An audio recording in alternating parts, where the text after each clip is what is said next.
when I first came here, I was like really shocked to see that food's being thrown out. Like that's food at a lunch. massive food waste Yeah. problem here. I was like, food at lunch, if you don't sell all of it, you just chuck it away and you don't use it for dinner. And I was like, that's such a waste. Because back home, it's not like that. So I was like really shocked with that.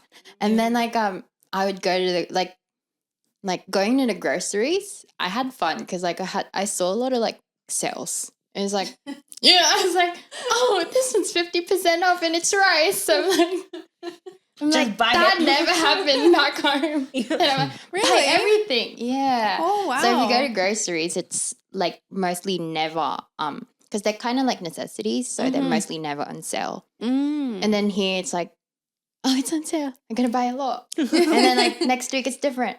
Oh, it's different. I get a lot. And then I wait for like every sale before I buy like stuff that I need. So yeah, it was like fun. Did you know that supermarkets here reject produce if it doesn't look good? No. That's another culture shock. There you go. I know. Wait, we were talking about this. We were talking about that box. Yeah, what's it called? It's called Good and Fugly. Yeah. But it's exactly what we were talking about. It's Yeah. just fruit and vegetables that have been rejected by supermarkets that farmers have just because they look different or maybe a slightly off color. Yeah. Instead of getting thrown out, they send it to you like in a weekly box or something like that. Yeah. I think Woolies has it called like odd one out or something. Oh yeah, but they still sell it. No, but that's still a small proportion of. I was like, Like there's still plenty that gets God. rejected. Yeah. And like You guys they end waste up in, so much, farmers' I'm markets. joking. Yeah, no, that's It's true. Yeah. It's During It's a really bad COVID, how problem. we had the lockdown and you could only send one person from each household to get. oh yes, the but no one's followed groceries. them. That was really a struggle for me. We would send my brother because, like, he's the main driver of the like in the family. He's the main driver, so we send him. And I think he picked out one packet of the carrots, the odd one out ones, and each one looked really weird. No. And then my mom would be like, "Oh, what am I supposed to do with this one?" And it's like either like ones with like a long stick and then like random balls everywhere. It's like, how do we eat this? And you like slice it up like like cross section wise, and it just looks like really odd. Just like I don't know how to. Well, it is an odd bunch out there. Yeah. Providing Living Woolies, up to I'm its joking. name. Please sponsor us. I'm joking. Oh yeah. Well, another one that I remembered, like when I first came here, you guys only have one type of banana. Do we? No, not really one Cavendish. type, but like There's just like a couple, really. Yeah. And I was like, I ate it and it looked really good, looked really sweet and so perfect. And then I ate it and I was like, this Underwhelming? doesn't. Yeah, it was like didn't taste like anything at all. Because like in the Philippines, they would be like small, ugly, like full of like weird stuff. But like it tastes really sweet. Ah. Yeah. And I was like, it's like just a tiny like I banana. think I 'Cause know I think which it's ones you're Dutch London, talking about. I'm not sure. Because it's hotter, Yeah. Yeah. And More then they have green, like a lot. more No, tropical. Yeah. that's like an actual sweet banana that you use for No, dessert. I'm talking about the ones here that Oh, you the had. green one. No, as in like, was the one that you had green or? Oh no, the yellow one. Yeah. Cavendish, yeah. I think that's the only one I I see think that's always like at a lot supermarket. of times like. I don't know if this is because of like the way farming happens now. Because I've heard about it from like. Actually, I don't know if this is derailing the topic. Doesn't matter. Yeah, because Agricultural practices. Yeah. If you want Because to do it. it's like essentially to make sure that you're getting the consistent amount of produce in consistent like sizes, etc. There's all this genomics and there's all this like I'll say artificial things, but like artificial things that happen during farming now that is done, and supposedly that also leads to like things that like or massive fruits or like or underwhelming fruit or whatever. Like it'll be juicy but has no like fructose in it or has Yeah, right. Yeah. That Yeah, it makes was like- sense. But then they played themselves because like everything, there's no genetic diversity in the fruit, and then like too much rain or one bug will just decimate the entire crop. Yeah, just because they don't have that diversity. But but it's like kicking the bucket down the road. Okay, like for a few years you'll have like good produce, etc. And then maybe later some issue will happen. But yeah. Yeah. Yeah. But anyways, that's the farming spiel. But I think going back to like the cultural thing, because I was I moved here when I was 9. Actually, I was born in India, and then interestingly, when I came to Australia, we lived in a place called Bega, where Bega cheese comes from, right? Yeah. Little town, yeah. It's pretty I didn't nice. know that. Yeah, The bigger cheese. Bega cheese Not came from like Bega. you coming from Bega. I didn't know that. It's a brand new reveal. But essentially, I remember being in like this school, and I was actually the first Indian kid in that school ever, which was a very interesting experience. Wow. But being there, like I remember there was this teacher, and he was he was respected and loved by all, and he sort of like took me under his wing, sort of thing. I remember there being like a conversation or in the class where he's trying to, in a way, what he was trying to do was trying to promote to kids to help their parents in chores. But the way that he was doing it was like by promoting and saying, you know, you guys should do chores so you can get paid. You can get pocket money and stuff. Okay. So I feel like now that I look back at it, I feel like he was doing it so that he seemed like he was on their side, but getting them to do the right things, which is like, you know, he was like started with like, oh, you know, you guys should get pocket money, and it's like, does anyone disagree with that or whatever, or something of the sort. He didn't ask that, but I think I put my hand. I'm like, why would you get pocket money? Because the way that I was raised was different. Right? Yeah. Like the classic Asian mom thing that you get is like, you live here, you take, you know, This is your responsibility. Exactly. You should do this. And Why that's am I the- paying you? That's the same thing I presented to like, you know, him, because I was like for me, you get raised up that way. Yeah. Right? It's like when you say, why do I have to do this? That you live here, you use that, you take care of it, kind of thing. And so I was like, but you live there, and I could tell in his eyes, he was like both proud and like and what do you call it? What do you call it when you I forget the emotion. It's like proud and also like sympathetic in a way. Yeah. Because he still had to present his point and stuff. Yeah. And I was like, but you live there. He's like, yes. And he's like, let's have a chat on this after. And I remember having a chat with him after. He's like, and he's explaining to me, he's like, oh, you know, it's very good that you like think that way and stuff. And the only reason is because people like, you know, I'm getting the kids to help out with chores and stuff. Yeah. And so like things like that was like sort of a funny little culture shock. And there's plenty other ones, but that's like an innocent one that like or the F word. Kids were saying like F word everywhere, etc. And I literally just put my hand up. That age. She said, you said the F word. And she's like, you say it too. I'm like, I do not. I was like, I do not say the F word or whatever. So like, yeah. And I remember, I think they probably had a conversation in the teacher's room at some other point, and I figured out that like I'm way different to the other kids. Yeah. But that was a fun time. That's so funny. Yeah. Did you have any culture shock? Just from like moving to Armadale? Not really. Everyone was definitely more Aussie than in Sydney. But I remember one of the questions I asked you was like the name of the like a very common name or something, and you're like John Smith. yes.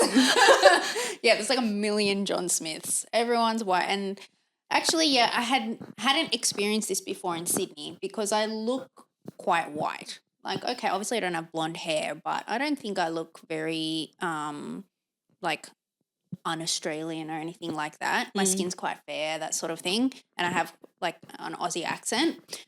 But yeah, people would just, you know, not to be mean, but they were genuinely asking, oh, so where are you from? And I'd be like, yeah, I'm from Sydney. And they're like, okay, but where are you from?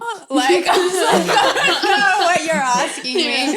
Like, and so then I'd like after a while I'd be like, oh, I'm from Sydney, but my grandparents moved here from Greece. And they'd be like, oh, I remember there was a guy, this Greek guy, he used to own the fish and chip shop. And I was like, oh, yeah, here we go, yeah. So I got a lot more of that out there, but all other aspects of life were pretty much the same. Okay. Yeah. I think it was good because there was a bigger sense of community. So it wasn't so much a culture shock as just something nice that I experienced by being there. Like on Sunday, I would go to the local park and there were like the farmers markets. And then I would see people there that were my patients, like they picked up their glasses, or people that worked in the shop next door, and I'd be like, hey, and they'd be like, hey, and then you like get your fruit and vegetables and stuff. And so that was really nice. That's pretty nice. I got the same in Bigo. It was just yeah. like, oh, you go to school with my son or whatever. Yeah. And who's your son? This person. Oh, yeah, okay. And Yeah. literally, or it'd be like the next day at school, it'd be like, oh, my dad saw you the other day. And it's very cool. It's very different to like Sydney, for example. Yeah, definitely. Or like, I remember one time I like just bought a bunch of random vegetables because there were so many vegetables that I hadn't seen before, just because I'm not normally the one to go shopping, or my mum. It's not true that she's not adventurous with her cooking, but it's just that, vegetables like swedes and parsnips, we didn't really have very often. It was more like your standard sort of vegetables. And so like I saw these crazy vegetables and I'm like, oh, what's that? Let's try roasting it, see what happens.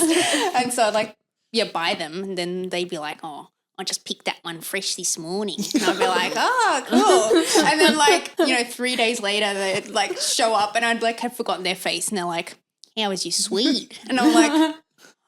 And I was like, oh, it's that guy from the market that sold me the vegetable. And I was like, oh, it was good. And they're like, yeah. And I was like, yeah. So, yeah, that was nice. That's pretty nice. That's funny. It was a very small town. So, well, it has a university in it. So there are a lot of uni students there around. But the people that you'd normally see out and about in the shops and at the farmers markets and at the pub, more like the oldies that live there. Yeah. I definitely had friends in college that were from Armadale. Yeah, right. Yeah. And it's interesting because they're pretty down to earth and they're pretty candid. And, when they're talking. And then it was great for me, but I feel like they would have adjustments obviously when they come to Sydney, etc. And it's Definitely. like people are like kind of different. Yeah. More All the distant. primary school kids there are like 35 years old mentally. Like they're just helping out on the farm, like, just so prepared and so adult-like and so mature. And I was so shocked. And, they would just be like a mini person, a mini version of their mum or dad. And I very, very rarely got kids like making up stuff in an eye test. And then I moved to Sydney and like every second kid is like, oh, I can't see it. And I'm like, but yeah, it's very different in the young population as well. Yeah. Your parsnips. Yeah. Okay. So like out of the four of us, I haven't moved out. Is there like, just give me like one liner, a word of advice for me. Like if I were to move out. Don't do it. If I were to move out like tomorrow, what would be like your words of wisdom for me? I feel like do basic planning, and like when you plan for the worst. Ooh. Yeah. That's pretty good advice. Yeah.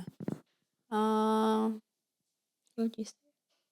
Probably say yes to good opportunities. Things that you don't think that you would normally be interested in, unless it's a terrible idea, like then just say yes to it. I learnt so many new things just from doing that. Like how to like the other optometrist that I worked with owned a farm and she has horses, and she was like, oh, I'm doing an Airbnb thing and I'm doing an Airbnb experience, and I want someone to like take photos of when I'm showing them how to like be around horses so horses aren't scared of you or you aren't scared of them. She's like, can you just come around for like a couple of hours and then we'll have lunch afterwards? And I was like, sure. Why not? So all these experiences that I otherwise wouldn't have had, just say yes to as much as you can.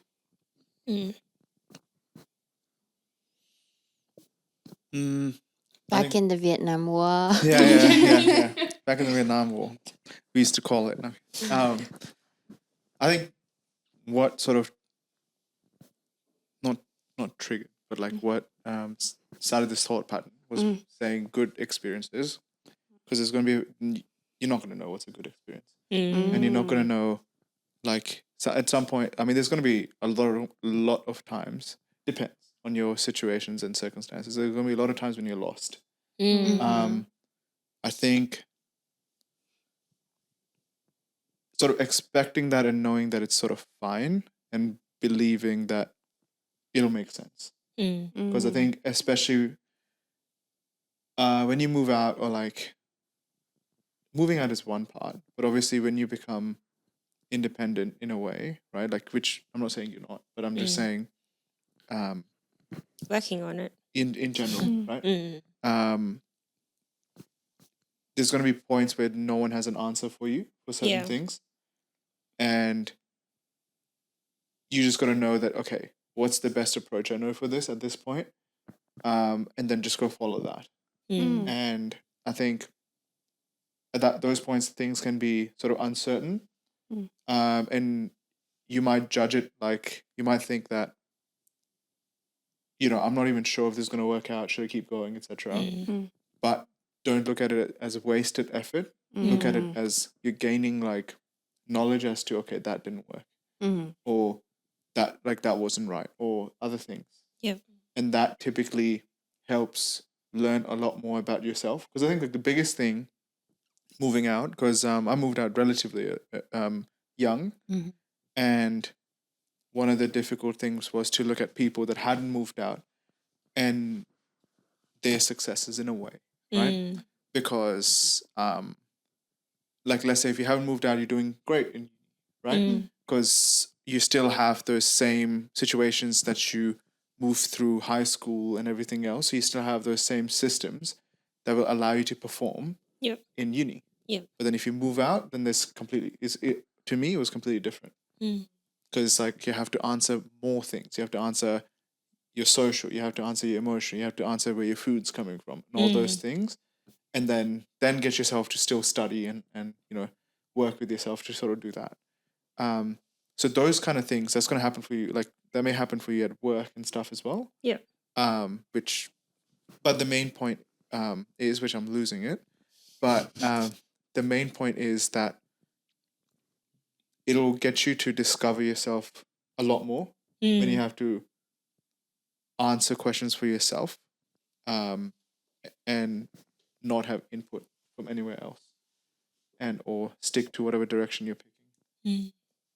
Yeah, but that wasn't towards you. I think that's like general. In general, whatever age they're moving out. Okay. Well, thank you for the advice. Good You're luck. welcome. Yeah, good luck. What are the good things about moving? Yeah, I think Nothing really. Okay. I think firstly it's like freedom, and you get to like do whatever you want. You don't have to answer to anyone apart from yourself. And then being alone, you get opened up to like a lot of other opportunities that you could try, new challenges or stuff like that. Like when I first got here, I never like skated. And then I tried it because like my other friends were like, do you want to try it? And I'm like, yeah, sure. I don't have to ask my mom and be like, can I try? It's a bit dangerous, but can I still try, kind of thing. Yeah. I just went, yeah, sure. Why not? So yeah, I think there's like perks to it. But I really loved having my own freedom and not having to answer to anyone.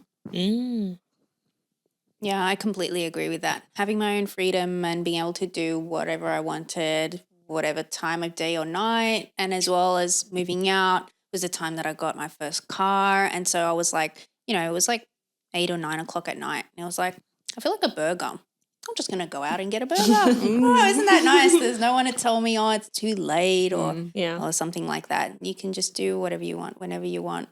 The party's just started. Yes, exactly. 9 p.m. burgers. Yes, very risky. Pretty much the same. It's just going to be freedom, essentially. There's different flavors of freedom. But yeah, no. I'm trying to think of some other point, really. Because if I just say freedom again, it's kind of boring. I mean, freedom, but also like, in a way, like the responsibility that sort of brings with it. Because when you face the challenges, you're happier because you're like, oh, I can actually do this. Or like, oh yeah, I can cook a meal or whatever. Yeah. Especially at the start, it's like you're doing all these new things, and it's like, oh, this is like, I can do it how I want, etc. And you feel accomplished like after you sort of tackle those things. It definitely builds up your confidence and your resilience because you're like, oh, I did it all on my own and it worked out great. All on my own, and with this recipe I found online. But still, all on my own. It was all on my own. Yeah. Yeah. So freedom and recipes. Yeah. And Google. Yeah. YouTube. ChatGPT now. Oh, yeah. Oh, yeah. ChatGPT. Yep. The next Sure. step. Yeah. What was your experience, Yeah. Daniel? You learn how to be more resourceful. That's my answer. Resourceful. So use that bread over 2 days instead of one. Break that ramen block into 6. One block Monday, a day. Wednesday. Yeah.